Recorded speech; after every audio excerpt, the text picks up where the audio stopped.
Welcome to the hottest happy hour in STL. We are sliding into a weekend with good energy, great guests, and all the lubas you need right here. So grab your mocktail, grab your cocktail, whatever it might be. Hopefully you're not driving. Yeah. Well, it's okay if you have a mocktail. You just can't have a cocktail and drive. That's right. At least you're not supposed to. There's so many cool things out now that you can get that don't have alcohol in them. I But know. kind of give you a little. So Yeah. what's the name of the stuff that we get? So we told you that we were getting this because we buy everything we see that says it's going to make you healthy and give you a good time. What was it called? So it comes in like like the little bottles that are energy Little flavors squirt that you things that you squirt. put in your water. Yeah, so you squirt it just like you would the energy solution, whatever it is. And anyway, this stuff comes in the same way. There's like 4 different flavors that you get. It's all natural herbs that are a blend. Mycoline. How do you spell that? Mycoline. So MYCO and lean. Lean. Mycoline. Is it going to make us skinny? I did No, lose 3 pounds. no. But it So say affects. what it say. Go ahead. You're looking at it. So say the correct stuff. Make magic cocktails. Try Okay. mixing with juice or soda to find your favorite. Replace the alcohol in your favorite cocktail to make it magic. Create your own magic cocktail and share it with us. So amount 2 tablespoons, 1 dose. So it's like a squeeze. It's like a 1 Mississippi squeeze, 2 Mississippi squeeze. You have your buzz dose, your lifted dose, and your euphoria dose. I think I was euphoria in the pool. I'm not gonna lie, but there's no hangover, there's no alcohol, and there's no drugs. And it's all whatsoever. natural. It's Yeah. all natural products. It's crazy. Which, when you think about it, I mean, think of the healing agents. It's that are- relaxing mainly, is what it is. Yeah. Think of the healing agents that are in many herbal medicines. So it's the same kind of thing. Does it give you, I think it listed, because we looked up, I thought, what's in as the ingredients and looked it up. Do you see that easy, The or is that facts. Let's go to okay? the facts. It should tell us. We should be getting a cut from We that should be talking getting a about cut. it. 5-HTP, Rhodella rosa. Nope, that's not it. Vitamin B12, it does have in it. Yeah, PEA. And we looked each of these up, and they're all, obviously coming from Earth itself, the natural ingredients. It contains no cyclobin, whatever that is, THC, or Things that make you psychoactive substances. It yeah, doesn't things create that any cause of that. hallucinations or weird things like that. But it is good. It is tasty. Oh, here it is. We put it Lion's in mane. Nebraska. Lion's mane, It's great for you. cordyceps mellitrius, I don't know, reishi, chaga, turkey tail, mayatech, rhodella rosea, L-theanine, 5-HTP, and vitamin B12. So everything in there is all natural. Yeah. So there you go. So if you want to try it out and not drink or and see how it feels, let us know how it makes you feel. Of course, you're watching us on luinfo.com. You can go also to Facebook. Are we live on Facebook today or not? You know what? Let me check, but Okay. it's saying we are, but Okay. Last time we thought we were and it wasn't, but of course, luinfo.com.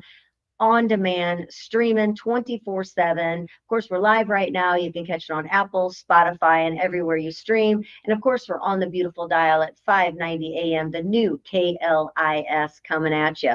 Our question of the day: would you rather attend a concert or a sports event? Which would be the one? So I know we all like to maybe attend both, possibly. Maybe not everybody likes one or the other, but what would you rather if you had the choice of going to one or the other? It's your favorite band or it's your favorite sports team, and someone said you only get to go to one. I'm buying the tickets.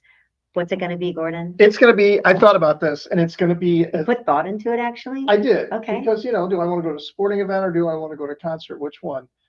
I decided sporting event. Because at a concert, you kind of know the music. You can listen to the music anytime you want. You can see them perform live, especially now. If I was younger, I might pick a concert, but now, gosh, yeah. But now that I'm older, it's like almost all bands that I grew up with that I would like to see are pretty much tribute bands because there's not very many original members left with them. Yeah, they're not live. Right. And with sporting events, anything can happen. Right. And, Change you in an know, or instant. it could be like a Super Bowl, or it could be a playoff game that you'll never see again, or Right. you'll never be able to experience again, right? It's true. So I have to go sporting event. I would too, which is funny. I'm, a woman, and I would rather go to a sporting event because of just the excitement, and you don't know what's coming ahead of you. And again, it's not like in the day where the only way you could see your favorite music was getting to a concert. We didn't have all this video and virtual stuff. So you were just like amazed to be able to see somebody in person that you loved hearing the music. But I would rather go to a sporting event. And since I have not yet been to a soccer game here in St. Louis, that would be my choice Gotta to go go to that to. too. Yeah. And then football would be my next. I'm not a big basketball fan, but when you're in the midst of a basketball game, it is pretty exciting because it's just boom, boom, back and Stuff forth. going on, yeah. Yeah. Soccer, it's kind of funny. I want to go to see the new soccer team, but yet I'm not a big soccer fan. I think I want to experience the stadium, and then maybe I'll become a soccer fan by watching it. I think it just exhausts me, the thoughts of running up and down the field, and so it doesn't Never see a entice me. fat soccer player, do you? Never, and their legs are muscular as can be. And then I guess I wouldn't want to go to a wrestling event. Hockey, that's pretty Hockey exciting. games are exciting. I mean, Almost always. that's intense. I just don't understand fighting. Why don't you understand it? I mean, There's no sport that allows you to fight. Come on, besides martial arts, karate, and you still can't fight like you can in a hockey yeah, game. you don't go to a martial arts fight and a hockey game breaks out, but you can go to a hockey game and a fight breaks out. Yeah. Do you like the fighting? Is that what makes it cool? I like the fact that, well, I mean, it's to me, hockey's an incredibly tough sport. Yeah. I mean, skating on skates, they do things on skates that we can't even do when we're walking. Yeah, and not only that, just the skill of being able to place a puck wherever you want to place it, passing and Right. scoring a goal and checking and everything that's involved, the strategy and everything. I think it's got to be one of the toughest sports out there. Has it always been where fighting's allowed? Now, they don't allow it in the kids' games. It's just something that in the adult game that fighting can happen. So They allow it, but you get a penalty for it, they allow it to go for quite some time before Yeah, they give the penalty part or of take them tradition. off the ice. Is there a hockey player that doesn't have a weird nose and missing teeth? Wayne Gretzky. No teeth missing I or don't broken think so, nose? no. You know what it was? I think a lot of players just respected him, didn't and he hurt wasn't him? that type of player. He's a finesse player. He wasn't. That's what the Tony Twists were for. Tony Twist, Kelly Chase? Kelly Chase. Is That's what they were for. They were the enforcers. You got your finesse players and you got your I can see the butting up hard against somebody, trying to knock them down. I can see all of that going on. That seems tripping, whatever, to get them off the ice. But to just break down, take gloves off, and start letting them for at least a couple minutes boxing each other, I just think that's, again, it's the mom in me or something, just totally disrespectful to allow a player that really spends his life doing everything they can to play a fantastic game, score the goals, to just allow them to beat each other up. Yeah, It's kind of like, it's like being a kid again, where boys just fight. It's part of the game. And then you get up and you're friends right after it. It's part of the game. The only game, though. I You know. can't do that anywhere. That's what makes it awesome. Well, on the show today, Rainie Howard is back with some soulful insights, some real talk, some healing, growth, and relationship. We got author Ed Wheatley. He steps up to the mic to share legendary stories from St. Louis to Cooperstown. I know. Yeah, I can't wait to. Celebration of STL's rich baseball legacy. So we'll enjoy talking to Ed. And then Cat Mues, who rocks us out with the bands. We're going to find a little bit about her and what keeps her. Man, she loves the bands and the music life. She is into it. So we're going to talk to her. Everybody. Yep. Got a secret city secret, I should say, a place that you can go to. And we've got some great things going on for the weekend. And then again, our question of the day: would you rather attend a concert or a sports event? Let us know. Yes. I wish someone was coming with pizza and cocktails. I know. today. That was amazing yesterday. Don Alfonso brought us the pizzas and they brought us the drinks, and it was perfect. And it was perfect because it was the last part of the show. And at the end of the show, just for those of you that are listening and would like to drop off food for us at the station, Hang on we with are us. always getting hungry right around that 5 to 6. We actually didn't leave for a long time last night sitting around. And by the way, if you were listening yesterday and you have not been to Casa del Afonso, the pizza is true Italian pizza. It was delicious. I did not get a stomachache afterwards whatsoever. The dough is brought in from Italy and it was fantastic, wasn't it? It was really good. Really good. What you looking up? I was seeing if anybody made any comments on your page. Did you see if anybody made any comments on that?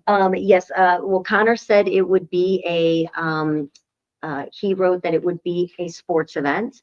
Ava said it's a hard choice because it depends on maybe if she had a concert or what sporting event. She wasn't sure which she wanted to answer. This is pretty incredible, and this just Okay. happened not 58 minutes ago. They've been about an hour ago. They've been breaking this. Catastrophic floods swallow cities across China, entire regions devastated. Where did the Over 50,000 are returning home to scenes of unimaginable destruction. Authorities call it a once in a 50-year flood, but the locals are saying they've never witnessed anything close to this in their lifetime. Thanks for bringing down the I know. vibe. So what brings that in? What causes that flood? If you said remember one the every flood, 50 years. Do you remember the flood of Chesterfield when Chesterfield was flooded? It's crazy to think how high the water was. That's what it looks like, but all over many cities in China. It's just crazy. It would be like, Had they had a lot of rain? Did dams break? you know what, I haven't paid, the only thing I've been paying attention to China is everything that was going on with China and Russia and Iran and Israel and all that stuff. That's Bad karma. I don't know, but the poor people that live there, I don't think they did anything. They did wrong. not do anything They at didn't do all. anything wrong. So, Wow, that's really sad. Well, thanks for bringing that down. What's going on? So how do you feel about the Bezos nuptials? the Bezos, well, you know what? They're getting married in Venice. This wedding, how much do you think it costs? Even though I told you already. See if you were. Actually, I can't get over the ring. So tell me about the wedding costs. I mean, you talk about the sky's the limit when you have Bezos getting married. So Well, the festivities kick off in Venice. They're not telling you what day. It's the 3-day affair, and out of one of those 3 days is the actual wedding, which we don't know. Estimated 200 to 250 wedding guests. It's costing up to $76 million for this wedding. I did see another. I guess because you can. I saw one couple that had a wedding that cost $1 billion. It's like, what do you do? What And do you sure hope they don't get a divorce. Yeah. 1 billion. And what kind of prenup do the two of them have? I know there is a prenup. They said they actually. I mean, he'd be an idiot if he didn't. After this is his second marriage. Well, here's the thing. This is another country too, so typically the bride pays for the wedding, right? In another country? Well, no, I you mean typically yes. here in the United States. Yeah, I don't think her dad would be paying for the wedding when you're marrying Jeff Bezos. That's not going to happen. Some of the guests that are reportedly included are Oprah Winfrey, Mick Jagger, Leonardo DiCaprio, Katy Perry, and Ivanka Trump. So we've got 2 of them that rode in the space capsule that. No, one. No, Bezos' wife to be was in the yeah. spaceship Yeah, of the you're right. plastic door that flung open. Right. It was not supposed to open until he got up there. So Jeff said, you know what? We don't want any gifts. We're donating some money to Venice to try and help them. Apparently So he said, nobody bring gifts. They want Venice, a money donation. the water levels in Venice are expected to rise by 0.5 centimeter per year, with parts of the city permanently underwater by 2150, Wow. which we'll never see, but Wow, that's a really sad thought. Thanks for bringing that down again. I'm going to be dead then. 2150, yeah. So I do love that part. I mean, the amount of money being spent on that wedding, and actually Italy, Venice was not very happy about the wedding. They didn't want that crowd coming in. They tie up all the hotels, the taxis. There's just things that go on that they were actually protesting the wedding being there, which, but to know that he's actually giving back to Venice, you hope that people understand and know that, because that's a pretty incredible thing. But that money that he's spending on his wedding, do you know how many people he could help with that? Yeah. So, and her ring, how can you even How many wear carats did you say it was? 30 carats? 30 carats. I mean, have you ever just seen like maybe a 10-carat diamond ring? I've seen a 4 carat. It's pretty big. It's huge. Yeah. I don't even know how a I'm not even sure how that works, a 30 carat. I'm looking at my finger thinking, how could that even be possible? Where is it all at? I can't be just one enormous, obviously, diamond. It must be an assortment of many big diamonds that are on her finger. The sparkle must be incredible. Guess how much Diana and Prince Charles' wedding was? Back in 1981, it was 48 million. Oh, I was going to guess. Oh, okay, I'm sorry. Never So mind. today it was 166. Meghan Markle and Prince Harry's was 45, and Kate Middleton and Prince William's was 33 million. And you know who paid for that, right? The people of England. Yes, the people of England paid for a beautiful wedding for them. At least Prince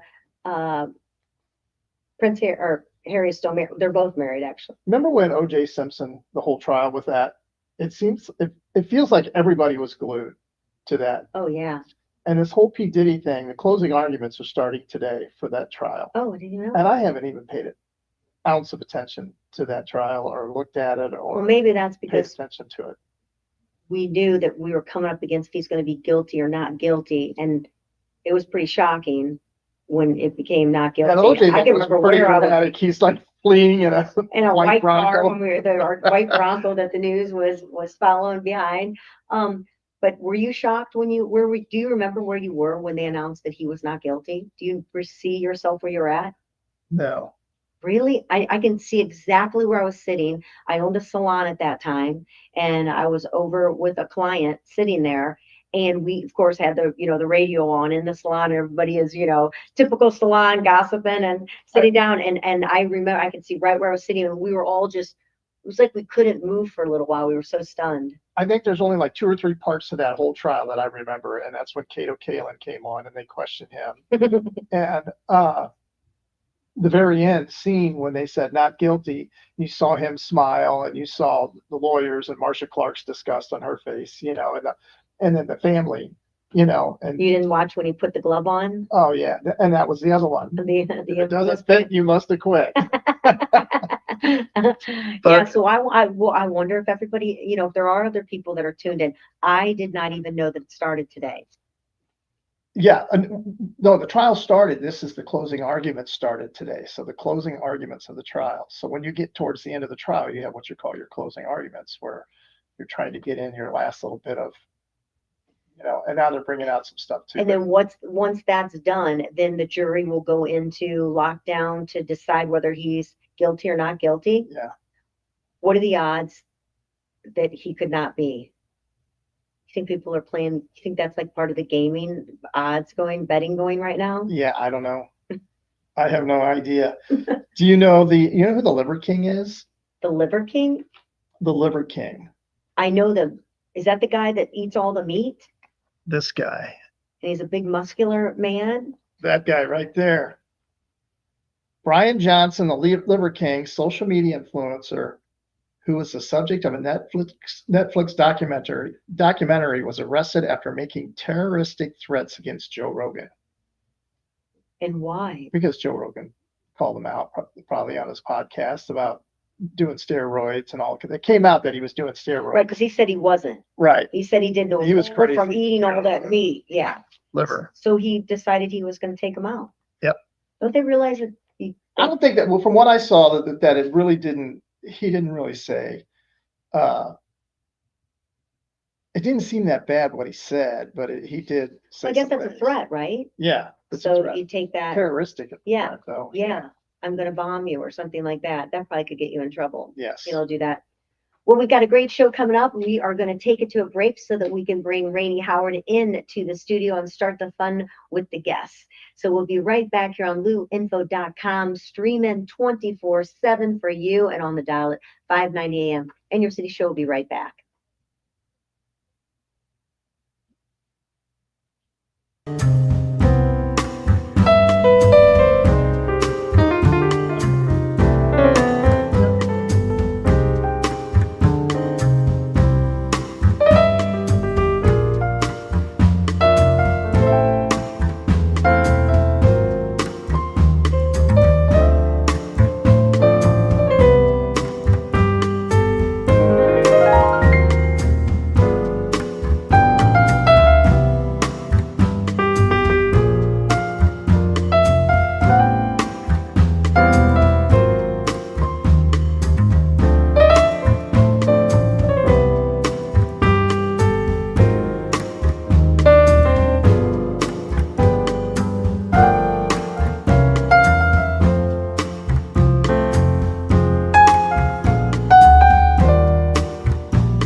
information station at luinfo.com and on the dial at KLIS 590 AM. Before we get going and introduce you to Rainey, who is here with us right now, I want to make sure that we mention auto orthodontics. And you know that moment like when your child finally smiles and they're not covering their mouth up, they're not covering that smile when they look at you in the mirror and they actually feel like they just love looking and seeing what they see in the mirror. It really, whether you're little actually or big, but remember your kids, they lose their teeth and I remember doing the little cherry pills you put in there and you'd crunch them oh my gosh. and it would show you where you missed brushing. I remember that as a kid. How well did you do? Huh? How well did you do? Oh, mine were always red. What ortho? They're red everywhere. Probably still are. At Auto Orthodontics, it's not just about straight teeth. It's about confidence. It's about transformation, and it's truly caring for every smile that walks through the doors. Dr. Gina Otto and her team are changing lives across St. Louis with personalized orthodontic care that feels less like a clinic and more like a family. And it does. It's so beautiful in there. And when you walk in, it's very inviting. It's very clean. So they have 5 gorgeous locations, and of course, one right down the street from us. And they look a little different. Yeah, It's kind of cool. they do all look a little different, which is nice. Whether it's traditional braces or discreet Invisalign, which was fun talking to her about that. I didn't really realize the depth of Invisalign and where it's going and where it's still heading with the technology in that. But you never lose that hometown touch when you go in there, which is wonderful. So from your child's first consultation till the final brace-free day selfie at Auto Orthodontics, there every step of the way. I think they said their oldest I customers, was just going to yeah, say, it doesn't 85 matter or if your child 87. could be old. Yeah, up to 87 years old, going in there to Auto Orthodontics. So your smile does have a story, and at Auto Orthodontics, they help you tell it, and they will offer you $1,000 off if you mention the In Your City show. So be sure to put that in there and get yourself a nice discount. Visit AutoOrtho.com and schedule a free consultation today. So thank you, Auto Orthodontics, for being a part of the In Your City show. So now let's get to our beautiful guest in the house right now with us. Hi, Rainie Howard. How are you? I'm wonderful. I'm looking at your gorgeous nails. I'm like, I broke one. And man, there's you. something about breaking a nail or having one missing. I just feel like I'm not even a woman anymore. Have to get those nails. I don't know. Now you malfunction with that. Those things will take those will take someone's eye out if you get mad at them. I try to keep them round on the tip so that they don't. Yeah, make sure someone else is cleaning the house with those beauties. That's for sure. So how are you? I'm good. I'm good. What are you bringing us today? What advice are you going to help us Yeah. So today is something that I believe a lot of us deal with. So the question is, are you too available? And how do you protect your time without feeling guilty? Which is tough, right? Because I'm the kind of person where, I'm family is priority, top priority. I want to make sure my kids are together. I have 2 college kids who are home for the summer, so they got me super busy because I went from empty nester, half part-time empty nester to back full house. Got to get used to it again, I don't you? 'Cause know, it's it a really lot. is a different life process when they go away to school or Yes. leave. I mean, it's the quietness, the Yes, calmness too, right. the laundry, the food, And dinner all of the preparation, groceries, all of Yeah. that stuff. So I'm like, getting tripping back. over things Yeah. again. So it's tough because they have needs and making sure now they're doing internships, making sure everybody have transportation, all of these things. And what I'm learning is you got to learn how to still prioritize yourself and make sure you're not putting all your time into everybody else, and you Yeah. have some time for you. So that having balance around that is tough because I want to make sure they're good, they have their situation taken care of, but I'm also full and not depleted and exhausted every day. Right. Do you think that men, like as a man and being a woman, do you think that women tend to say yes more than men? Like most of us are super nurturing because being a mom, I mean, not that dads aren't, but sometimes a woman tends to be a little bit more nurturing, caring. We take care of everyone else before ourselves. If they're sick, and we're sick too, we'll still make sure that we're taking care of everyone else around us, and find that maybe we have a harder time saying no or being able to make that balance. Like, how do you feel? I mean, I do know you, and you tend to say yes a lot, just like I do, Yeah, no, I say yes pretty easily. which is makes it hard. I mean, yes is being nice, Yeah. but we finally, and we talked about it already on another show, but I think it's like one of the first times we told ourselves last year, because we tended to go to a lot of galas and events to support, Mhm. different organizations and charities. So we were going a lot. And we actually made a pact the next year that we'd find a different way, to help through the magazines, which we still do and still did then, but to help a different way than attending all. We were being exhausted by trying to make everyone's event. So we had given ourselves a break from that, which was a rare thing for us to do. But we finally said no to like a fun activity, like something that was actually for Yeah, it was us good. with With friends. friends, and it was just, we were just exhausted. We just said, and it's like, Because you said yes to all the hard working, busy stuff. Yeah. When it was something you would really want, you were too We're exhausted. too exhausted to be able to go and enjoy it. and what is We the needed- first thing most people do when they got to say no to somebody? They try to come up with an excuse Yeah, come of on. why they can't A go. white lie. And Yeah. We want to sound better. I'm going to say, just be honest with your friends and say, look, we're exhausted, we're tired, we just need a break. We've been working so hard, and we just need to chill out and not Right. do anything.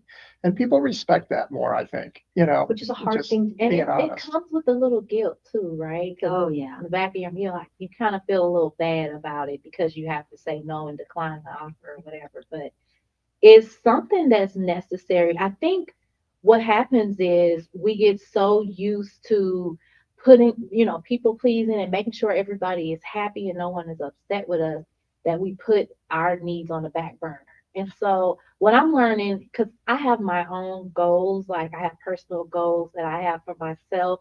And so when I don't follow through, like I say, okay, I want to make sure I go to the gym today. I want to make sure I drink my water. And then when I don't follow through with that goal, I feel bad. And so I feel like I let myself down. Fail. Exactly. And so what I'm learning is the more I keep the promises to myself, the more that I build that self reassurance that, okay, I am worthy of this. Okay, I can do this. Okay. And if you You don't know. take care of yourself, it's really hard to take care of anyone else or to do your job correctly. But we will tend to not take care of ourselves or be honest. And I do like the fact that you did, because going back to, we will make up, those white lies or things to make things sound better. And we even do it to our own selves of Yeah. why we did not take care of something. Like, hey, let's Trying to lie to rationalize. myself Yeah, about, it's just so much. And, then we feel bad, like, oh, I'm doing this. Well, this is why I couldn't do it. Yeah. And working's not 9 to 5 anymore. It used to be that thing where you were done. And, we talked about that before, that we didn't have that phone or that interruption, whereas you're working 24/7 now. And you're Constantly on getting emails, Yeah. constantly get, and yeah. people expect, that answer back if they send you something. So it really is hard to put those boundaries up. I think setting boundaries are really, really difficult, because you feel like if you set a boundary, you're being rude. You're not being a good employee or a partner or whatever that might be, by actually setting some boundaries and Yeah. saying that you're tired or that you can't do it now, or I'm off today. Right. This is my day off. I try to be respectful. We have Casey, a daughter Casey, who with Casey who works for us, and I always say, if I send you an email or I send you a text, I'll let you know if it's urgent, like there's something that's really important that I have to have right now that only you have. If I send you an email and it's not your date, don't feel to rush to your computer and take care of it. I'm just Right. working right now, so I need to get it out there. It's good to set boundaries with what. Yes, you do. I just got to get it out there. She'll be saying stuff. She'll be talking all the time, just be talking. She goes, I don't need to talk about it right now, but I just gotta say it. I just gotta get it out of my And mouth. we can You know talk what I about it mean? later. Well, that's Because I'm I thinking think- out loud. That's what she was. But I think Just that's thinking out loud. different. I'm trying to work through something there. That's different than a business, like something that needs to be done business wise, like, something I need her to take care of, just because I sent it and maybe her day off or late at night or something like that, doesn't mean that she needs to, you've got to set some boundaries, because emails are coming at you 24/7. So you have to like almost put in your schedule, these are the times, unless you're waiting for something, that I will check these. And it's sad, you have to schedule in those moments that you need to have in your life for working out or whatever, because if you don't schedule it, you won't do it. Right. It reminds me, my sister, she was working for this company. It was in a sales position, and they would ask her to do like client meetings and stuff like late evening after hours, and it wasn't part of her regular hours, but she would say yes because she wanted to impress the managers, and she wanted, she was new at the position. And eventually she got to the point where she felt like she was being taken advantage of because they expected her to always say yes. Yes. And then it was just, it took so much for her to decline and say, no, I can't, I'm not available. It's hard. To the point to where. And then they're like, what? Yeah, they were upset. They were upset. Like, her manager was yeah. and she felt like they didn't respond that way, but she could tell that it was it was an issue because she couldn't do it. But it's just tough, but you train people how to see you and treat you when you are constantly always available and you don't have any boundaries. Those are key words, what you said. You literally, you train the people around you. If you don't set those boundaries right away, and know what's expected of you, what is you're adding to the value that you're adding, that is where it will get you into trouble with your friendships, your relationship, your working relationship, because people will always take that extra mile if they know that you can. So you do really have to, I guess communication is really important to make sure where you stand on things and where you're at without being sort of, even with your, it's hard with your kids. Because kids are demanding. They're like, what do you mean? Exactly. They're supposed to do everything for you, right? And even with your spouse, like my husband, he likes to stay up late and wants to watch movies.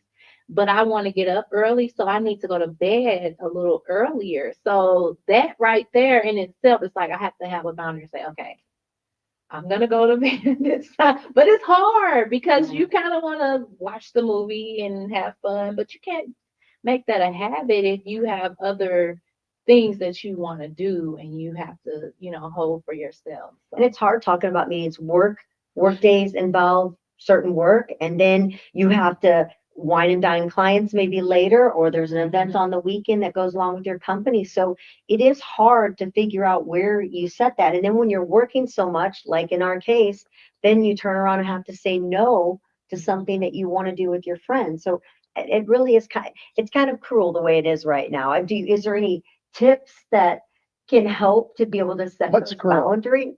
The way the world works now, the way, that we are, that with 24/7, that you're always feel like we have to be somewhere. Always have to feel like we're always rushing. What was that comedian says?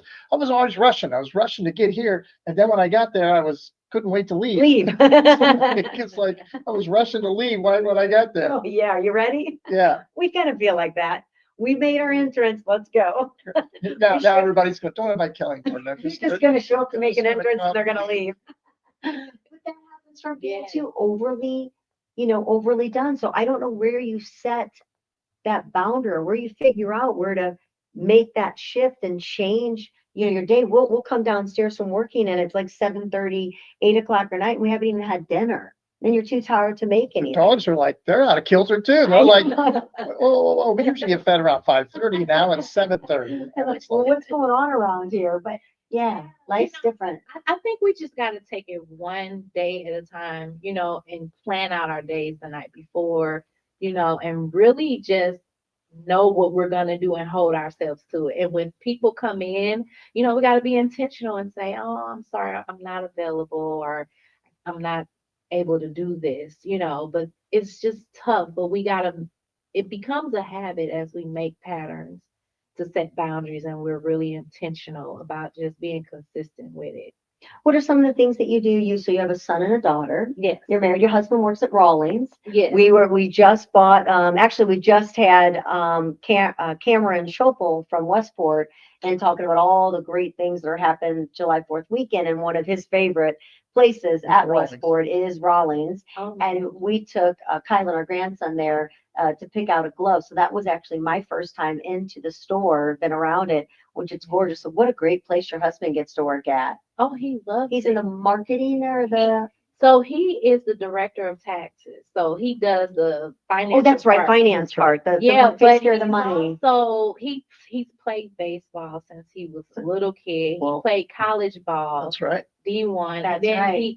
so it's Who's like in a a dream? Oh He- yeah, he- he goes to heaven every day when he goes to work to get He the, loves it. every time there's something new that comes in, it's probably makes He it. says it's his favorite job. So hey, Oh, I can put it- only He imagine. loves it. Well, Cameron said he was a baseball player as well, so he's like, oh my gosh, I love going in that store, and the Yeah. kids' mouths were just dropping open. So, what's it like for you all? You're very busy. Your husband's very busy. What is it that you guys look forward to, or how do you do your weekends or your evenings? You know what? He's a lot more, I'll say he's busier than me because he does a lot with not only with work, but he does community stuff with his fraternity and things like that. And I like to keep things simple because I used to be very, very busy. I ran a nonprofit and just doing a lot of community work.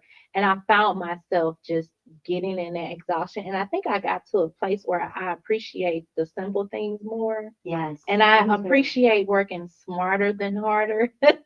So I use a lot of like software automation when it comes to my business. And like I have a team that does a lot of my fulfillment and processing and stuff like that. So I think to me, I've just gotten to a place where I try to make sure that I have things scheduled out the way that it should be and I don't overdo it That's good. because I know how I feel to be stressed and just exhausted. And so There's the book that you told me about, which I got on audio, Buy Back Your Time. yeah, That's really important. Someone brought it up. I think Mike Bobby Bobby. then brought up that book. I'm like, oh, I'm Yes. reading that right now, or listening to it, I guess I should say.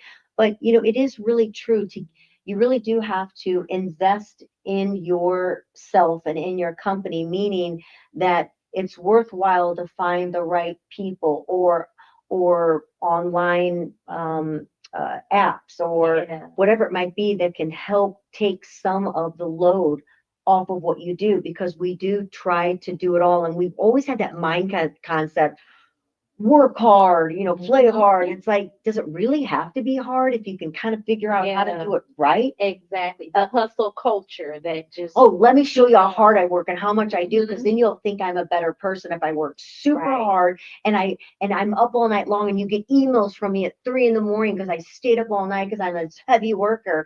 Is that really necessary? And then there's a part of you that says, let's just sell everything and get a little 2-bedroom cabin in the No, the woods. boxable. The boxables, yeah, I don't know which those are. That to live, and then when you hear about people who say, "Oh, I make money in my sleep," you're like, "What?" show me how you did that. Yeah, I'll 'cause do that. Like, yeah, that's where we want to be. Yeah. To get that income that just comes in from things. And those are all smart things of Mhm. building your portfolio, which is, Right. an incredible way to build your life. I mean, my daughter's doing that at a very young age, and I'm like, oh my gosh, I can't imagine where she's going to be at my age, because she's thinking that, let other things work for her, build things, apps. Yeah. I mean, these young kids are out there building these apps Yeah. that make our life easier. I mean, AI, what's going on with that, but I mean, there's so many things out there that are making our life easier Right. that we don't. You kind of felt guilty when you used AI for the first time, like, just made my letter sound so much better. It's like you have a two. I don't feel guilty at all. I It's like didn't- my assistant. That's like my assistant. Well, I started thinking, Yeah. if you That have assistant what they saves me a lot of time. used to call it a secretary, it was that person. Hey, can you write me up a letter that I need to send to so and so, and can you do this, and can you had somebody to do that for you and Yeah. check the boxes and cross the T's and dot the I's, and AI makes me sound so much better. But I did feel good. First of all, I didn't realize all that it did. who knows what it's going to do. It's probably going to be the demise of everyone, the way we keep giving it our life, you know. I mean, it knows me now. It literally knows how to talk. It Right. It knows our radio show. Knows It knows everything. everything about our Everything about the show, magazines. yeah. It knows all our media kits back and forth. it knows it better than we do, I think. Yeah. Yeah. And it's crazy because it's like what I'll do is sometimes is I'll put in the website of a client that I'm going to go have a meeting with, and I'll say, hey, here's the information. Here, you know our information. I go, just give me a 12-month advertising plan that correlates and goes along with the themes of our magazine. And boom, it's out. It gives them the themes of what their ad should say, what their call to action to their QR code should be. And it's super easy, and it's good for me and it's good for them, right? Yeah. Because they It don't gives have time. more. Ain't nobody got no time for that. I've been saying that every day lately. It does give It more saves clarity. you the time. Yes, but I have to admit, I very much felt guilty when I started learning how to use it and finding out all that it could do. I mean, I was literally like, what's the word? Flabbergasted? That's a big Yeah. word. I mean, mouth, jaw She dropping. came in my office going, oh, I felt like I was going to cry gosh. because I couldn't believe how much it did. Something that would literally taken me a few weeks, Right. several hours a day of research. Now, of course, you have Yeah, to check check. things that are very, and I mean, you know, there are things that you definitely want to check, you know, Right. on there, ask for the source, you know, things like that. But it wasn't something that was deeply, like if I didn't check, it would something that would change the world, mess everything up.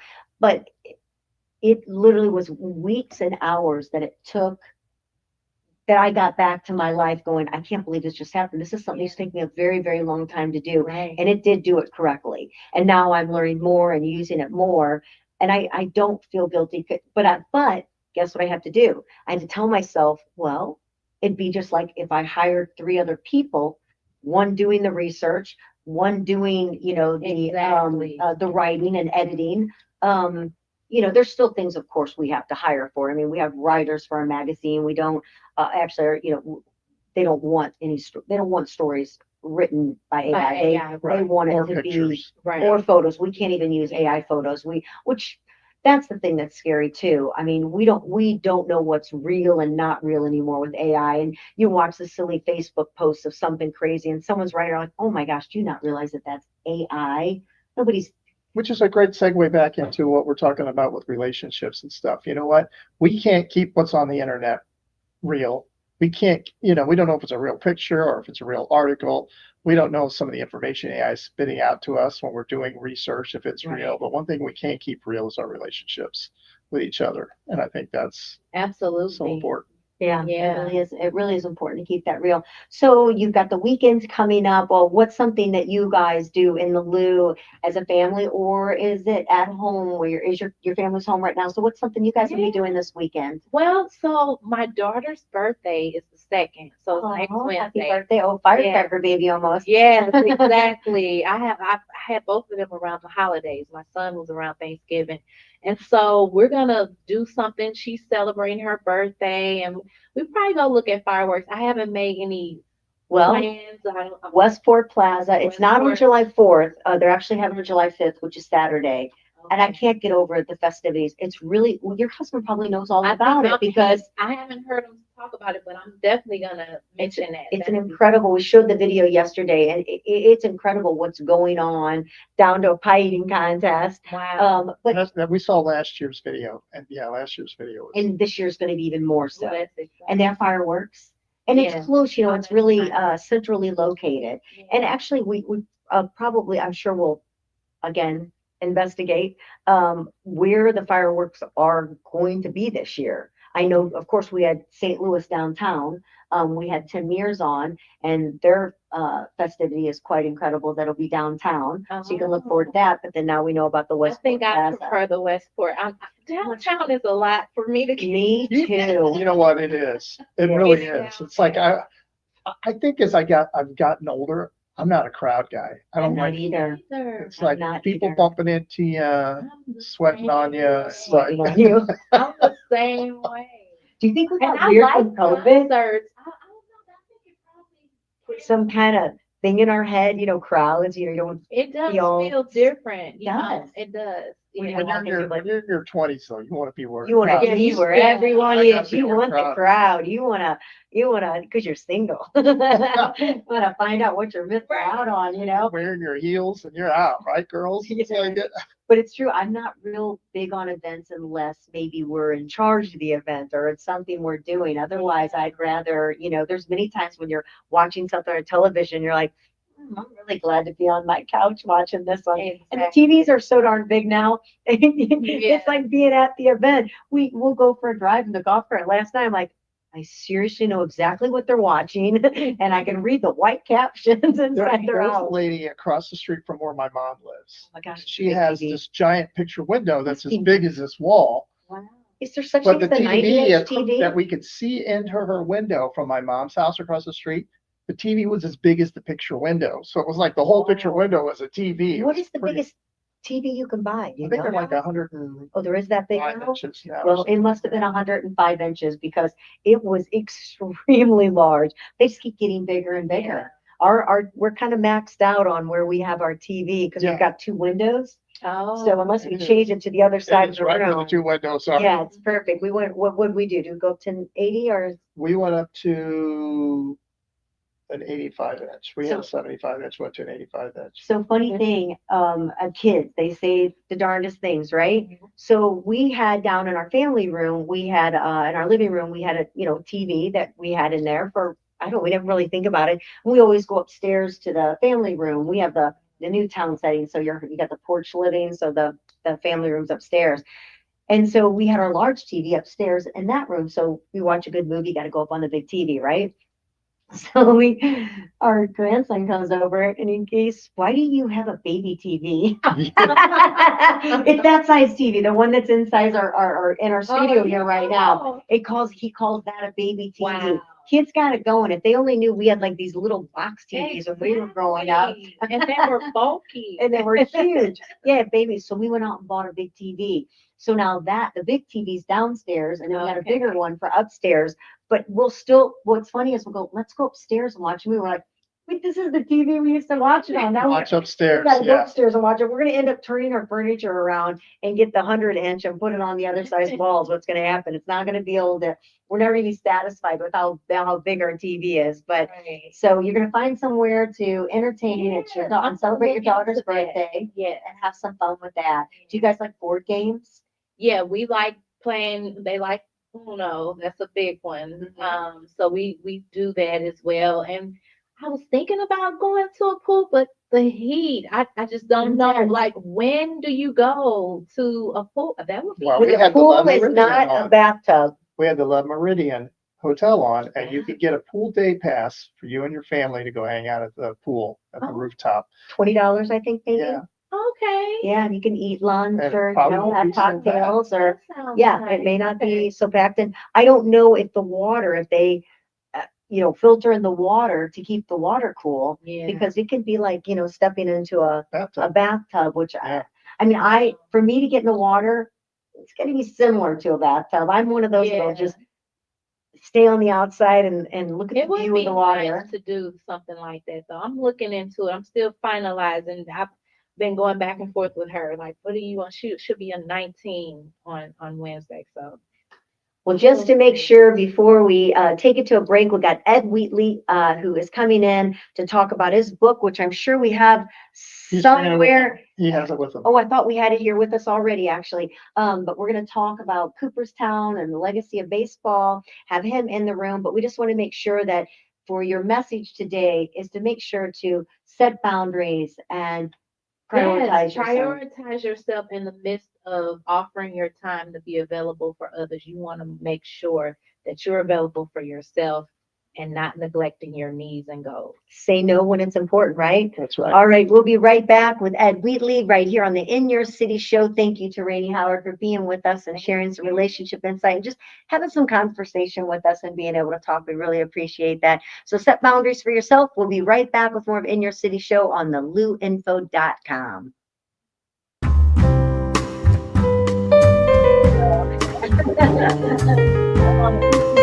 Remembering that as well. What is playing on the Facebook? Good, okay. Yeah, I did. I said that.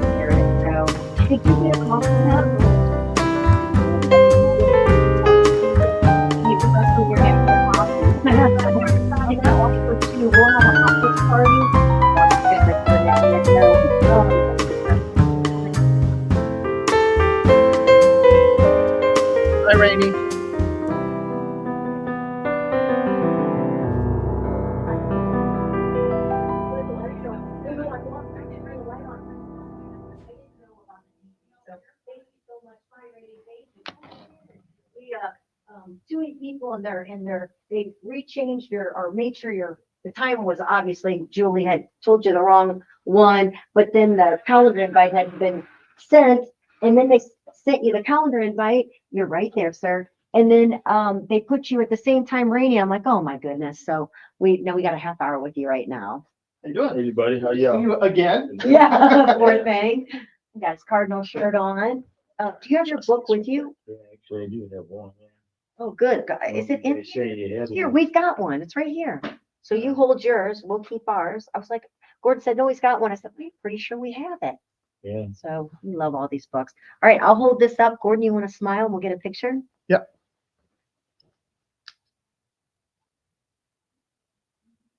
Great. Thank you. You're welcome. All right. I'm adjusting these two. All right, here's my notes.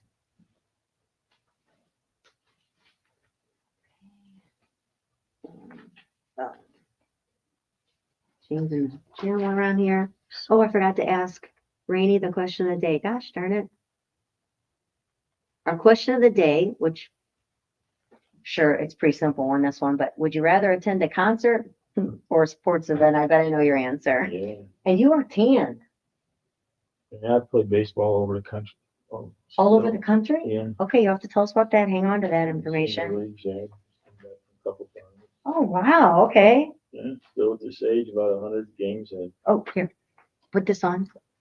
100 games a year. So all Wow, over the place. that's incredible.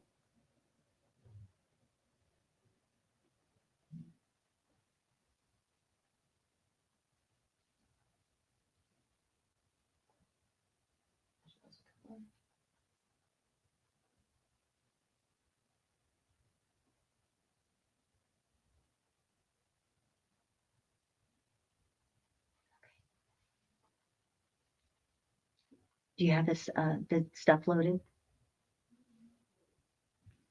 It's actually, There he We is. all good? Yeah, you got it. Do you have the photos loaded for Uh-huh. Cooperstown? Okay, he's got, Cool. okay, We'll good. be ready in about a minute. Okay, thank you. Um.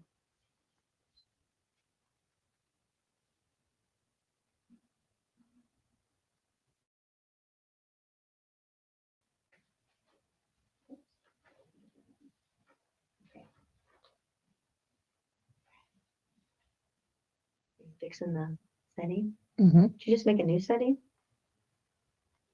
Your air thing is all over. It's kind of coming off hanging off the side. Yeah, we can do all of that.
That's where I'm. Did all that stuff.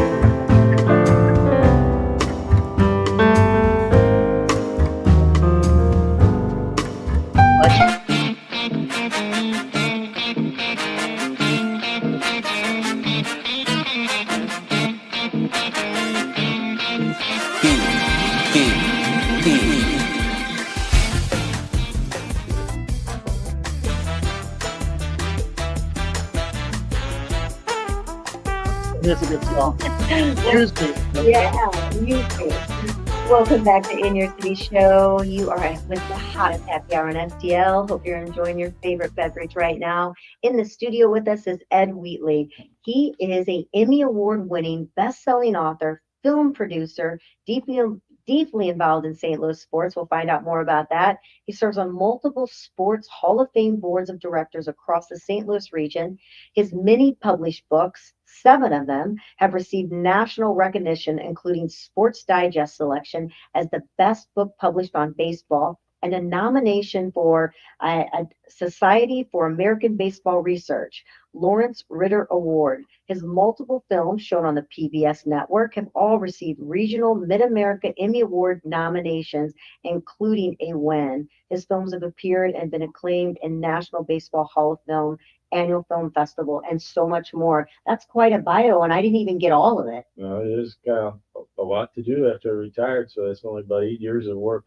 Oh, and so you're retired, but you are still playing ball. Yeah, I was playing senior leagues here in the St. Louis region and across the country, tournaments, and You said over 100 games a year? Yeah. That's incredible. There's, What not position do you play? sometimes I'll play like center field, outfield. Sometimes I'll come in and play shortstop. Depends on the team, because a lot of times I'll play on different teams. They come ask me.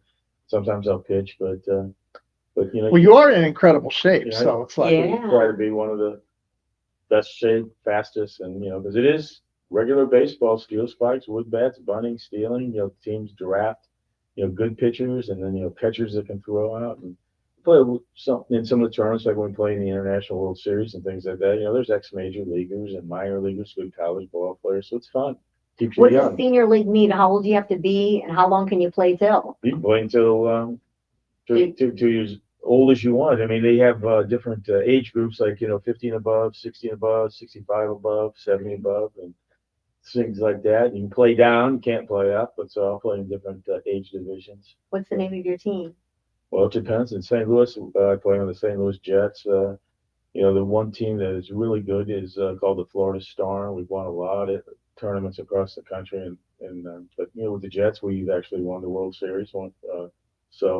So there were World Series. is that a World Series Jets ring? No, this is a St. Louis Amateur Baseball Hall of Fame ring. Oh, awesome. My World Series rings just depends on what day. I'm like, what I wear, kind of like, what's the thing? But no, and we play in major league stadiums down in Florida throughout all those and the other tournaments we play in. How So fun to be able to live your passion, write Yeah. about it. But you're a sports fanatic, though, because you've got some other books we'll talk about. We did a story on you, and that's how I met you the first time about wrestling at the Chase. yeah, I mean, kind of like that, a little bit of out there from the edge of the real sports we've done, and but it's something that, ask anybody in St. Louis that's over 40 years old, say wrestling at the Chase, and those 4 words, they light up. Rise. You've been there, right?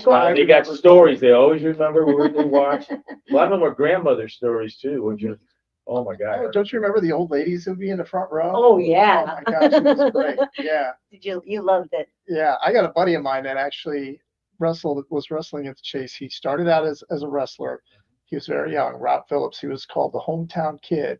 He was a very short stint that he did it. And he's got doing some stuff with King Kong Brody and things like yeah. that. He's got some great stories. Well, there are great stories. I mean, it was a time too. You got to remember when it first came on the air in 1959. St. Louis had three stations. Yeah. Channel 5, Channel 4, Channel 2, and then Channel 11. The Copper family, which created wrestling at the Chase, had it in their hotel, the Chase Hotel, and in the Cooperstown room down there. And I always joke that the guy would call his girlfriend and say, "Hey, babe, I got the tickets for the Chase tonight. Get dressed. I'll pick you up." She might think she's going to go see Frank Sinatra in the Chase Club, or Nat King Cole or wherever. But no, the best ticket was 75 strides down from the Chase Club, which is where the theater is in the Chase Hotel now. That's where the Chase Club was. What straight ahead is the Cooperstown room, where men were dressed in suits and tuxes, and women had long dresses, evening gloves, and everything. You go to that. Oh yeah, it was the And beast. everything was like that, wasn't it? You dressed to impress, at that Yeah. time. Everything was your best. And it was like, it was so hard to get the tickets. Saturday night, live type of thing, the ticket requests to get in, but to be seen, as you said, the the women, dressed to the nines right there ringside, and you'll get a little spray of spit or sweat on you, that was a combat wound. But no, it is something special for St. Louis. And it's really what created the WWE and what we see today. It wasn't as much talk outside the ring that it is today.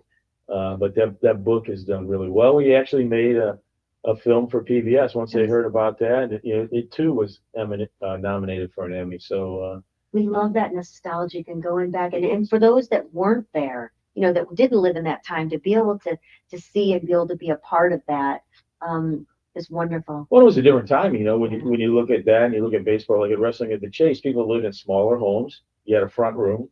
You didn't have everybody was in it. Everybody was in it. There wasn't often other areas of family rooms and this and that. So you all gathered because you only had one television. Yeah, no other distraction. So there's all these stories about being with your family, and grandma's jumping down on all fours, counting out with the referee, cussing. Kids would always say we had to get up and go to early church every Sunday because my dad wanted to be home to watch it when it came on, because on Sunday mornings they re-aired what they had shown the night before. So I know we're going to talk about from Yeah. St. Louis to Cooperstown, but you said your dad played ball? He played briefly pro ball and he kept getting hurt. So, it's not like today. In those days, if you got hurt, you were generally out. Baseball's hard. It's very tough. And, since 1876, we'll be celebrating the 150th anniversary of the Major Leagues next year. And we're putting together a big exhibit down at the History Museum in Forest Park. And but we just crossed the 20,000th line of players playing in the major leagues, and 27% of them play less than 25 games. So that's how hard it is to get to major leagues. And we don't have the medical technology gets better every year. And you go back to all these guys, if I just when I got hurt or this happened, I could have gone somewhere else. So I remember Whitey Herbst talking about that when guys started getting hurt all the time as we started progressing past the 80s. And Whitey was always saying, these guys just aren't drinking enough beer and eating enough red meat. Oh, yeah. Yeah.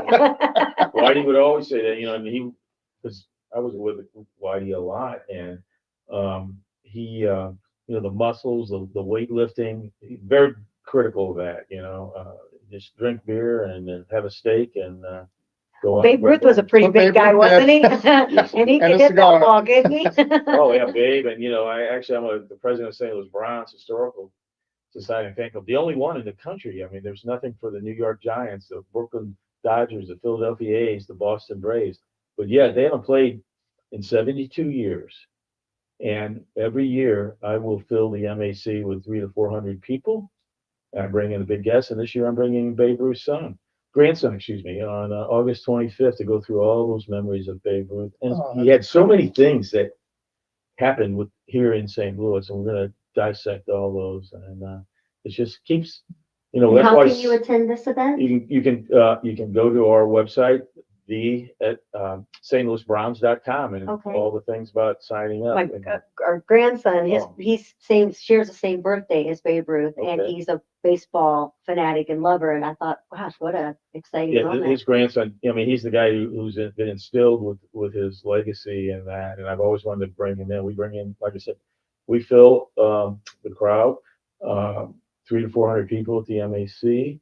Have the big show. I bring in big people every year, and this is always one I wanted to bring because there's nobody bigger than Babe Ruth. And a couple weeks before that, over on August 14th, we will go over again to the Gateway Grizzlies and have Browns Night at the Grizzlies, where we'll sell it out, thousands of people dressed in Browns outfits, because I pick a year. We dress in retro uniforms of that year, like George Sisler in 1922. The visiting team will be in a 1922 uniforms of perhaps the Senators, and we do a bobblehead. This year we're honoring Pete Gray, the one-arm player from 1945. It's a really cool bobblehead, and they'll be in 1945 uniforms, and it's amazing that it's because St. Louis just loves baseball, best baseball town in America, and that thousands go to that. 400 people come to a luncheon for a team that's not played in 72 years. That's How amazing. special! And that's why this book, to be the best city in baseball, you need to know the history. And I've spoke multiple times up in Cooperstown, and I go through there and I look, and you look at the ballpark out there in the left field. It started with the left field wall, and I did a children's book about the left field wall. Who are those guys? But there's only like 13 guys on the wall. There's 55 men in Cooperstown from the Cardinals franchise. So, like, who are these other 40 plus guys? We need to know. What about the 15 men from the St. Louis Browns that are in the Hall of Fame? Or the men from the Negro Leagues or Stars? We need to know who these guys are and teach new generations. And that's how we keep the legacy alive in St. Louis. How did you start this? I mean, I know that you really just said the words. If I ask you what inspired you to write this book, I mean, you want to keep the legacy alive, but maybe you can tell us a little bit more. Well, it is. I mean, it's not only keeping the legacy alive. Like I said, I wrote that children's book back in 2018 just to teach something for kids to learn. Who are these guys on the wall? I mean, you see them. They haven't played. Some of them, like Dizzy Dean, played in 1934, or Hornsby in the 20s. Who are these men? So we taught them. But then it really got to me.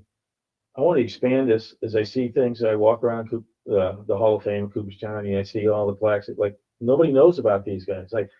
And with them comes some really cool trivia, if you will. Like, people our age remember in 1974, April 74, watching, was Hank Aaron going to break Babe Ruth's home run record, 714? I remember that. What was the game? When did it happen? The whole country. Well, Babe Ruth retired in 1935. But there was somebody who held the career home run record for 25 years before Babe Ruth. Who was it? He did play on the Cardinal franchise for a period. So, and I mean, it's just little things like that. There are so many, like we talk about MVPs. Someone from St. Louis was the first MVP ever in baseball. And who was that? George Sisler, 1922. And who held the record before Babe Ruth? Oh, yeah. You should buy a book, I'll I tell have you. to read the book. Oh my gosh. No, No, right now. Roger Connor. Roger Connor. But I mean, there's so many things. All this information is in Yeah, your head. and so it's all these little tidbits that you really, people know who Musial is, Gibson, Brock, but who is Roger Connor? Who's the guy who's in the Hall of Fame? He played one game in his entire major league career. Now he goes into the Hall of Fame because he becomes a great manager. Okay. But in that one game, guess who he played for? The Cardinals. And he only played 2 innings in the major leagues. First inning, ground balls hit to him, air. He comes up in the second inning, strikes out 3 pitches. I mean, that's his line as a player. 2 innings, 1 game, strikeout, air. Again, he was a great manager. But it's those little tidbits. I kind of call them Harry Carey moments. Kind of like, as I'm researching. Gord loves doing his voice. And then you go, holy cow, because you find these things, and the book is loaded. We've had a lot of acclaim over how we laid it out. The big picture of them, and in the different sections of the book, where we have a little bios and for their history, then we have their stats, but then we have these odd, unique facts about them. How many did this and that. So it's gone over really well, and it's just been something fun to learn about these guys. I mean, I would read about baseball growing up all the time, and collect memorabilia and stuff. But these are guys. Did you collect baseball cards? Do you have a favorite? Do you still have them? I don't have them all because, like most kids my age, their mom threw them away. But or we put them in our bicycle wheels. Yeah, I mean, I have a lot, but not like you'd have the whole series for each year. But what's their favorite? Well, I grew up with the Yankees because that's where my dad was with. So I have guys like Maris and Mantle. But I mean, Musial, I would say going back. I mean, I have.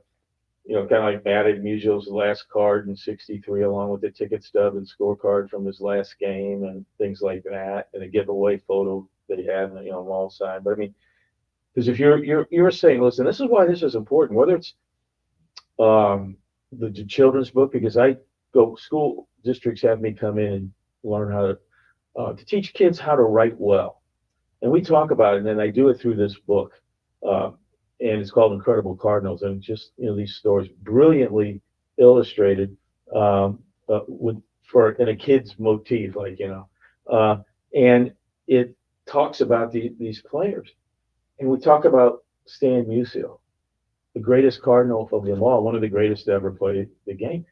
And kids don't know who Stan Musial is. And that to me is a sin in St. Louis. Mhm. And that's why right. when I focus on these kids, you got to focus on their parents, and that's why this tells you more about like Dizzy Dean and all these men, and as I said, the history of all these great players. Like who's the guy?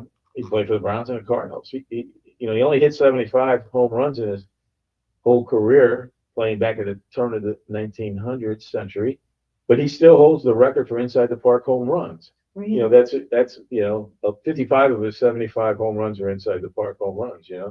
So I mean, there's little things that you can have fun with, and stories of baseball greatness, and then there's a lot of, like I said, it's a lot of trivia, it's a lot of Harry Carey moments.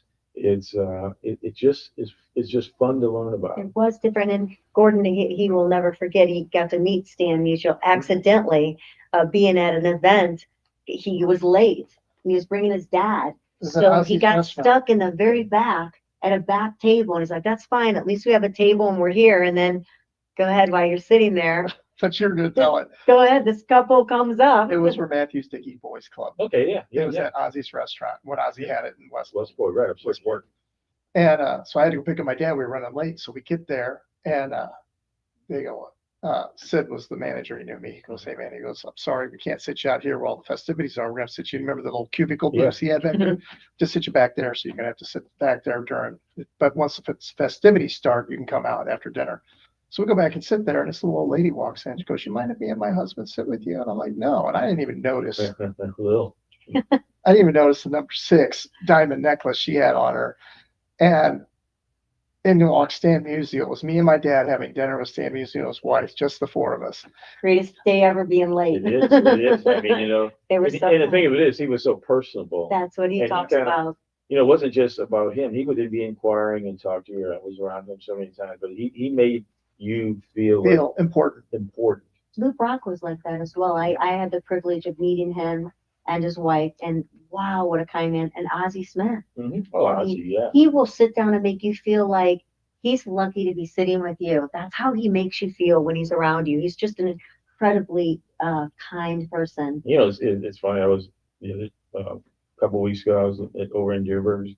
I heard my name, and I turned around. It was Ozzy. And we're sitting there, standing there talking, and people would just come by and say, he takes the time, He does. and that's what these guys really have to do. I mean, it's He's right there.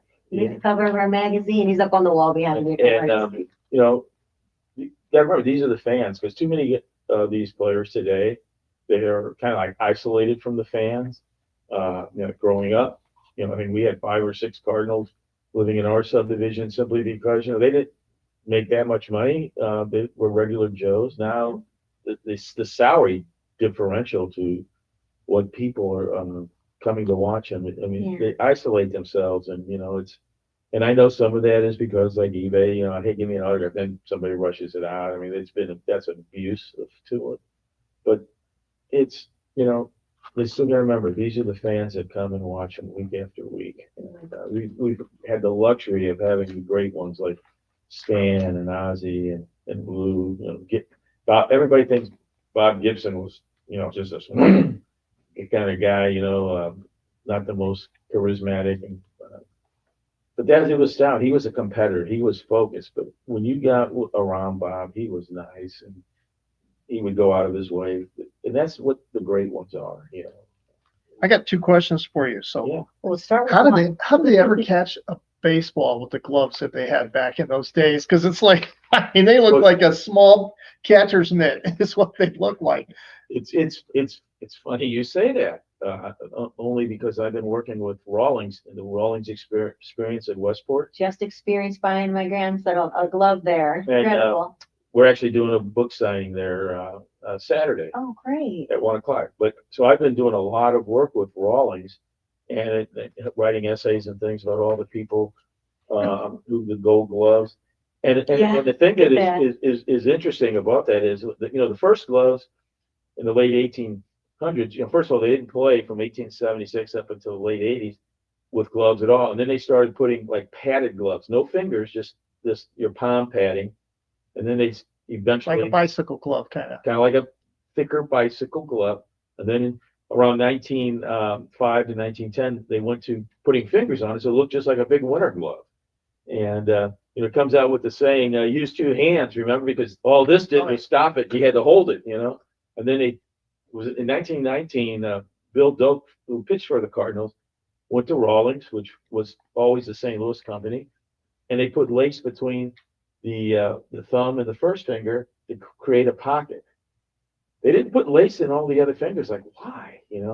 So we're actually walking through all the evolutions of the gloves as we work to do some things to work on that experience and expand it out. And like you said, you go into the experience, all the different kind of gloves, Yeah. all the different things. We were talking with Johnny Bench a couple of weeks ago, calling him about his glove because he had revolutionary catcher's glove, and now like Francisco Lindor, he's got this turquoise glove with pastel flowering on it. It's like, here's one of the top shortstops in the game, and he's got this crazy looking glove. I didn't realize how much, like, not, I didn't grow up with boys just until now having, small grandchildren. And you go into the store. In fact, Rainie, who just left us, her husband works at Rawlings, but he's in the finance area. But you go into the store and you're like, okay, if you're outfielder, if you're a catcher, if you're a pitcher, I mean, and then of course women, men, there's just so many variations of gloves. Oh, it is. And I didn't know what to do. They helped me, of course, though. But the thing that's funny about it, well, that's what's nice about Raw. You go try them out. You go play catch in there. You go, you got a bat. You go in the can. I always joke around. A young boy's first love was not the blue-eyed, freckle-faced, pigtail girl from grade school. It was an inanimate object dressed in lace. And if you ask him what was his first glove, he will tell you the make, the model, who the player's name was in there. He can't tell you that girl's name or the phone number, but he remembers it, and he'll then start telling you, just kind of like wrestling at the chase. That's what's the beauty of doing some of this stuff. People have these memories of wrestling. People will tell me as soon as I ask a question, well, I used to wrap it, with a string, or I put it in, vise. I use Vaseline, I use shaving cream, I use globolium to create my pocket. I mean, the love of a glove is something special. I think Kylan, he did take it off finally to go to sleep, but that was on his hand from the minute he just kept throwing a ball and he wanted to break it in. And, they were so good at, telling him how to do it correctly. Like, don't put it in the oven and things like that. Like old wives' tales of how to do it, but he couldn't put it down. He woke up in the morning, it was back on his hand again. I'll tell you a thing of it. Stop. I was talking to George Bush about his dad's glove. George H.W. Bush, when he was president, he was a good ball player at Yale, played in the first two College World Series, and he had his first baseman, and he kept that first baseman. He played when he was vice president, a bunch of ball games, old timer games with the major league players and all that. He was actually pretty good. He had a couple of good plays in that, but he kept this glove. And he took it to the White House, and he kept it in the Oval Office desk in the White House, and he would take it out during meetings and give it oil or change. But it was always, as you said, he would always have it on when he was in the Oval Office, and when he had to make decisions, it was always making some of the. I don't think Trump was pounding a glove the other night on the way over to Iran, but I mean, that was what a glove means to a person. And there it is, the President of the United States, George H.W. Bush, and it's just like your son. So what was your first glove then? Do you remember the day you got it? Oh yeah, and that's stories I collect, like Bill Mazeroski, and I'll tell you my man, Bill Mazeroski, how he got his glove. His uncle said, "I'll buy you a glove if you dig an outhouse hole for me." So he finished digging the outhouse hole, and his uncle took him to buy a glove. Mine was a Mickey Mantle model glove, and the interesting thing about that one was it was like something's not right, because I remember in the '64 series when they came here, I got a Mickey Mantle autograph ball. He changed his signature to the signature in the glove is not the signature he signs things. He changed it after a year of in the majors. He went to get kind of like a banana type thing they call it. You can Google Mickey Mantle changes his signature, But you want to find one of the ones that's cursive because that's the really rare ones. But it was, so there's all kinds of stories about that. But so that you have so much, just so much knowledge and memory, and it's always been like that love for Mhm. baseball and keeping that. How do you think that St. Louis baseball culture has shaped the national game over the years? Well, St. Louis culture has not only are the Cardinals the second most World Series wins, so up to the Yankees, so they Yep. were up there in the top, you know, and then during the 20s when Branch Rickey took over, left the St. Louis Browns, went to the Cardinals over a little fit with the owner, the Browns, and then he built, you know, World Series teams in 26, 28, 30, 31, 34, 42, 43, 44, 46. So, I mean, you know, you have all that. And then in the 60s, we come with 3 more pennants, you know, then we come back in the early 2000s. So you've had this culture of always winning. And so you've had great players. But we also tied to that was the fact that St. Louis had the Cardinals and the Browns. Now, the Browns, you know, they weren't that good of a team. They played each other in 1944's World Series. But the thing about it was, as a St. Louisan, you could go to the ballpark. They both played in the same ballpark, Sportsman's Park, all those 52 years, well, not the full 52 years, but 45 years. And you got to see everybody because everybody came to St. Louis. And this was before there's no TV or Sports Center. Or Right. anything. So You you get would to see go all your see- favorite players. In the American League, here comes Babe Ruth, Lou Gehrig in the 20s. And, you know, and then here come Bob Feller and Ted Williams and Joe DiMaggio. And eventually, Mickey Mantle and the Yankees would come before the Browns left in 53. And then you had all the ones the Cardinals were playing. So you had a very educated community here in St. Louis. And then on top of that, in St. Louis, as I spoke earlier about Rawlings was headquartered here and everything that, you know, Rawlings was the sports dealer of the country, came out of here. And the Sporting News, the Baseball Bible, was also located downtown. And, you know, Forgot about the every Sporting Thursday News. it was in the mail, and all kids like us would wait for that Thursday mailman to come, and you'd get your copy of the Sporting News, and you'd learn about, because there was no internet or any of that in those days. It was all in that thick newspaper magazine. You would learn everything about every team going on. So, but it was great. So we had that, and then the other thing that we had was KMOX and the broadcasters.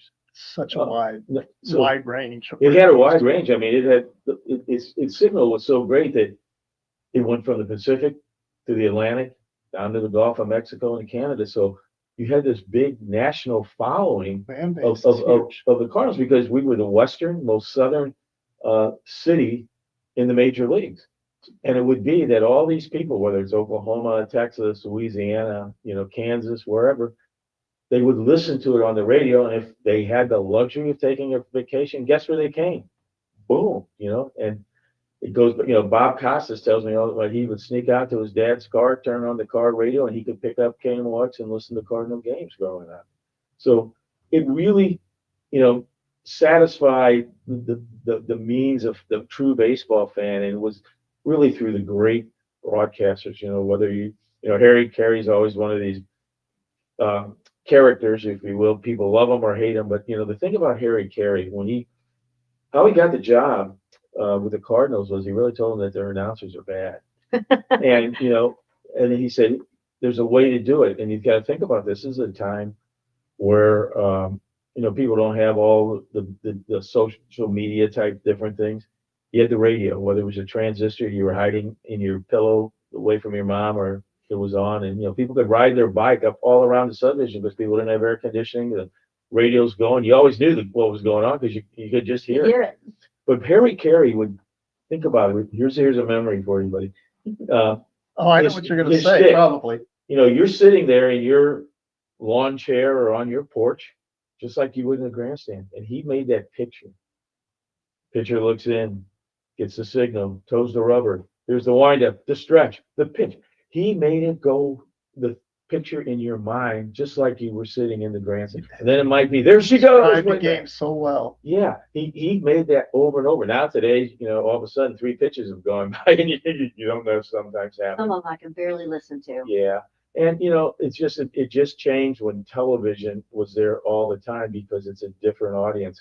Whereas Harry and Jack Buck wanted you to listen and see it like you were sitting in the grandstands. And I think that intelligence of these announcers really created a special, not only educated fan base in St. Louis, they wanted more. And, we had great sports writers, with Hummel and all of them before him, J. Roy Stockton, Bob Bragg, Bob Burns, they were all there and they wrote it to you in a way that, with all this complementary between radio and the newspaper, you fell in love with baseball. There was just nothing else. And there wasn't competition like today. Here we are, mid-June, and they're still playing hockey. They're still playing NBA basketball. Right. And then in a month, it's going to be NFL. Baseball was the only thing in town, and it would go from, April to the end of September. And it was here. And Harry Carey's style changed so much too. oh, he did. When you listen to him, it was just nothing but audible. It was just radio. Yeah. It was like fast paced. And here's the thing: he's got the pitch. He's hitting. I mean, it was that quick, Right, you know. right. And it's like, and then as TV came, he started to slow down. It's pretty getting it's older like- too, right? Well, a lot of those guys will tell you, if you talk to a lot of these announcers, is that, you don't have to tell people what they're watching, Right. Whereas when you're on the radio, you've got to keep them into going, and that's where sometimes, maybe Mike Shannon was out there, and you'd be, one or two pitches or batter later, and what's going on in the game. But it was really that conflict that was evolving, where they're watching, and people felt like, wait a minute, you're telling me what I'm seeing, So they start telling stories or other, and there's also a lot more commercials. Yeah. You know what was one of my favorite things on Camel X is when Mike Shannon had his restaurant, and after the game, Oh yeah. they did all those. It was just like hanging out with them. You were like listening to him on the radio, hang out at Mike Shannon's, talking to the umpires, talking to the, they might have said something bad about the umpire during the game, but now they're hanging out with him, having a beer at Mike Shannon's. Right, It's just that and- cool being able to listen to that after the game. And some of them were from the other team, the mortal enemies, and all of a sudden you're listening to these stories, and they're laughing at the stories, and they're just regular Joes. I mean, Yeah, I and miss that, yeah. you saw players in a different context in those days, just like that. And it's just like I always joke about growing up. L. Weiss Lincoln Mercury was a sponsor of the Cardinals in the '60s. And every year they would clean out the showroom and have tables, and the whole team would be there, and you could go down and get everybody's autograph, get back in line, because people weren't doing it like today, grab it and sell it. It was just like, can you imagine the whole team of any team going into a auto dealer's showroom and signing? Yeah. And I'm Talking talking Brock big Gibson, bucks. Roger Maris, Lou Brock. Yeah. Well, this is a fantastic book. It really takes you back, and you're really bringing education and knowledge. Like you said, I love the fact that you're teaching young kids and really allowing them to feel and learn the sport like it once was, because it is so different now. So from St. Louis to Cooperstown, baseball legends born and made in the Gateway City. This is Ed Wheatley that we're talking to right now. It's a fabulous book. The pictures in here are absolutely gorgeous. And there's, like you said, there's a story, there's things that we probably didn't know, along with their stats. Is that something that people really get into now, as much as, you'd have the scorecard? Is stats a big thing that people are The watching? like they once new did? generation, the young kids are more into statistics than the olders, and older people, or even General former managers. players and managers, all this velocity, or launch angle and all that, just see the ball, hit the ball. Yeah. So there is that generational difference, whereas there's a stat for everything, and there are those people that love it. And as a kid, you probably couldn't wait to get up in the morning, when you didn't have school, to get outside, grab your glove and go play. And you hope that kids are still doing that now. There's so much gaming and inside stuff. It's like I love when we go up in Newtown and we see the kids up in the amphitheater area, and they're Throwing playing ball ball around. and Yeah. being a kid. It's almost like, wow, you can't even believe you're watching it, because that's how it used to be. It used to be, You came home and the street lights went out. you'd get down there, Or went on, where I we should played. say. It was a church field. It had a fence, so you could, it was like cool. You could maybe hit a home run. It was a softball field, so it wasn't a big one. But we would play. And if you weren't one of the first 18 there, you waited till somebody got called home to go eat lunch So or that you can get in the Go to- I game. remember going down to my It's great. grade school and I take my glove, but I take a tennis ball and I'd throw against that wall and try and, Go to catch, get the ball. have it snap back to me as quickly as possible. most of these guys like Ozzy will tell you that how he threw it against the steps out there and growing up in Watts and that different bounce, and that's what I tell these kids: get outside, Get outside. go and play. You can, if you don't have somebody, you go play with yourself. Yeah. You Yeah. know, Yeah. get it, and we played Indian ball. We did all these things. But Ed Wheatley, we could probably talk to you for hours. This has been fascinating. I I could, love yeah, your absolutely. other book as well. We have enjoyed you. Actually, you're in our magazine right now, the June issue. Make sure you have some Appreciate that copies very because we actually did a story on Ed in our men's issue with his From St. Louis to Cooperstown. And again, you said you're going to do a signing. You'll be at the Rollins at Westport Plaza this Saturday at 1:00. That's correct. So if you want to meet Ed, get a copy of his book, please go out there to Westport Plaza and join him. We appreciate your time. We got Cat Mues coming in with us to talk music and bands and the love of music, but there's nothing like the love of baseball. With baseball. So thank you for sharing with Thank us. you very Really much. appreciate it. We'll be right back with Cat Mues right here on the In Your City show at the luinfo.com, streaming 24/7. It's the new Lou Information Station. We'll be right back.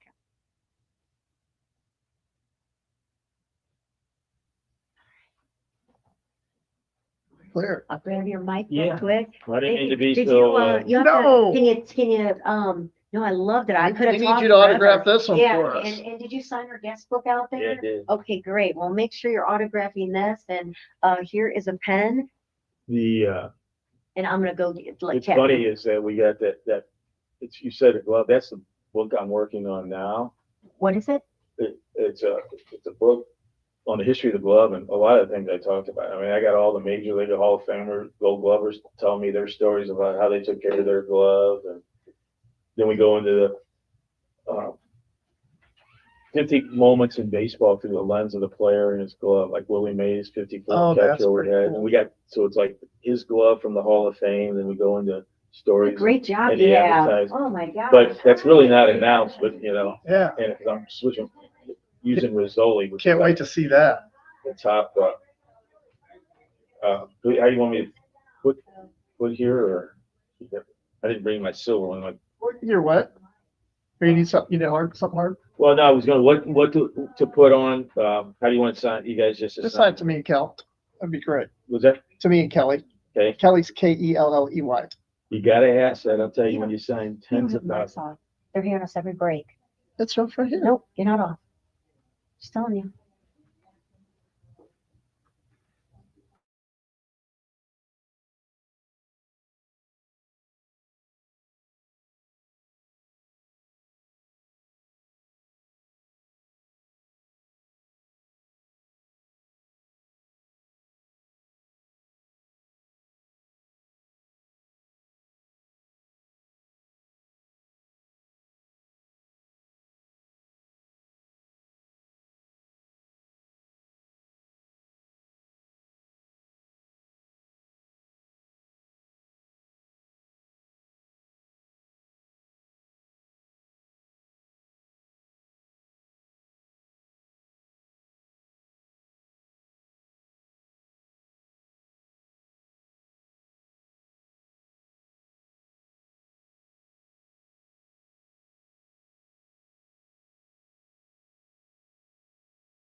I shall, but yeah, I don't want to be like. I'm glad you had it, sign it. Where do I put this? So you just kind of want to put, yep, like, right up by your collar. Okay. Yeah, you're great. That work? Yeah, it's perfect. What is this? What is it? But yeah, I got, because she told me and I was like, oh my goodness, okay.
All over you. You look I got everything down like here. I don't know what's going on. Saturday Night Live. Got cables everywhere. Well, before we get to Cat Mues, who we brought in the house right now, a music enthusiast, I want to let you know about St. Louis Closet Company. Every great stay starts with less chaos and more calm, and it starts right at home, whether it's your mudroom, your entire house, your basement, your garage, your closet, your kitchen, whatever it might be. St. Louis Closet Company is the place that you want to give a call. They don't just build closets, they create custom solutions that bring order, beauty, and breathing room back to your life. Founded by local entrepreneur Jennifer Williams over 30 years ago, this woman owned business has transformed thousands of homes across St. Louis, one organized space at a time.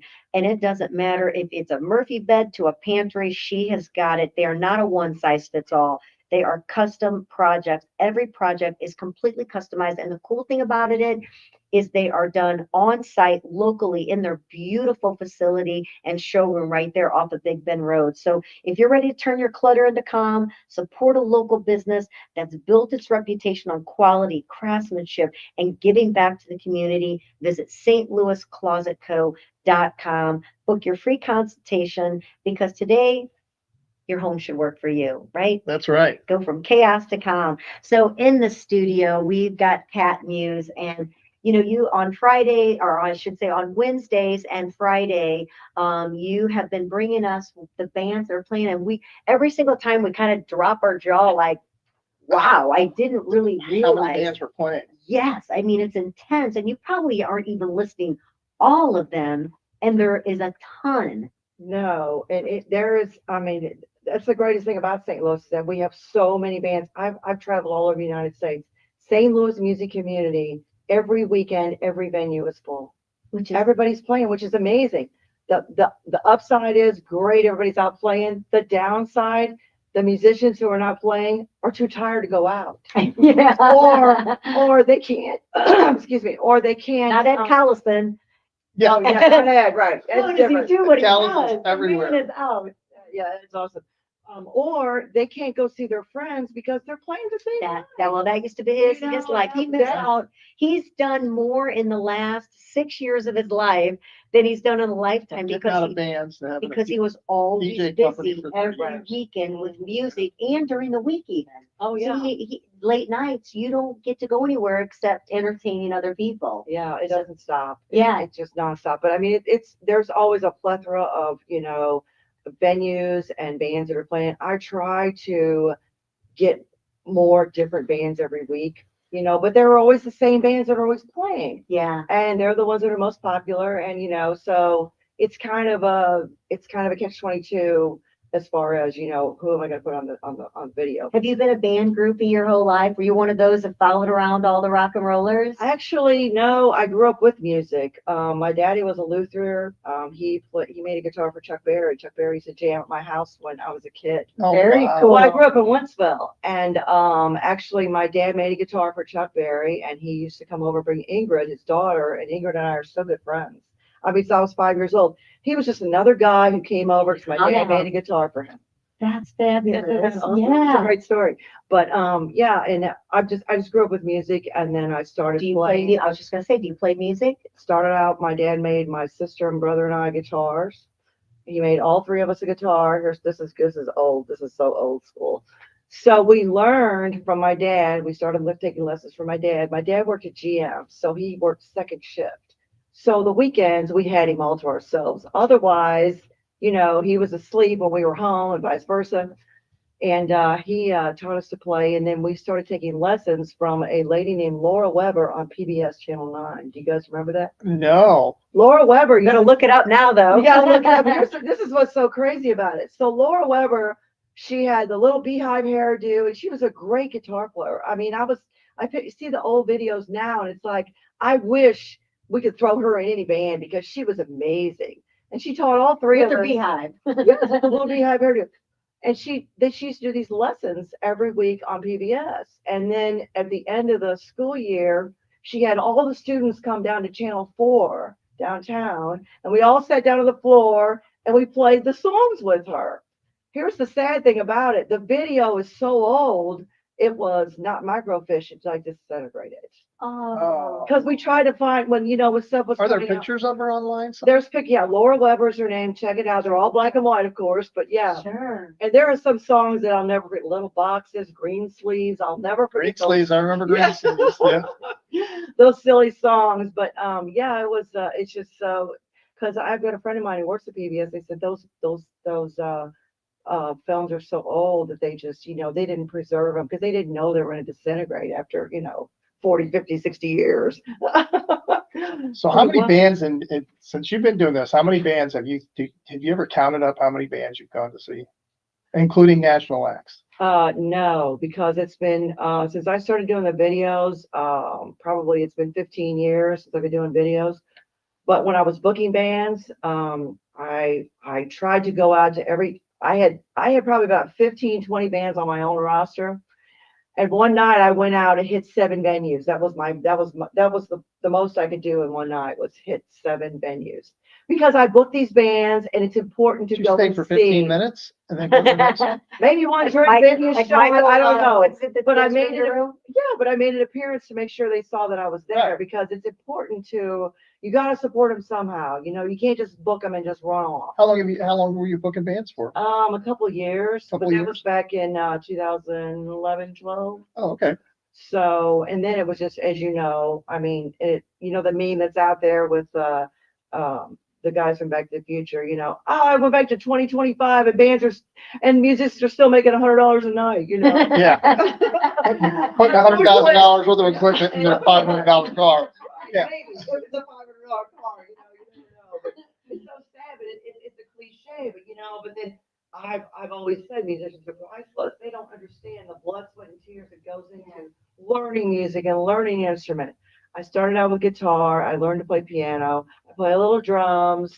And I used to sing when I was younger. I can't sing now. I couldn't sing, save my life. But still, I understand it. I get it. And my dad was a musician. So, and I've seen these musicians who have, just put their whole heart and soul into it. in their heart. They don't question how much a plumber costs. They don't question how much an electrician costs. But a musician, oh, you didn't play the whole 4 hours. Or, hey, can we cut you short because, there's nobody here. Oh my gosh, I used to get so upset Yeah. being in the bands, and it's like the bar owner coming, it's too loud. Turn it down. Oh, I know. If it's You too- hired a band. What did you expect you were going to get? It's like Right. you hired a band. I can remember those days.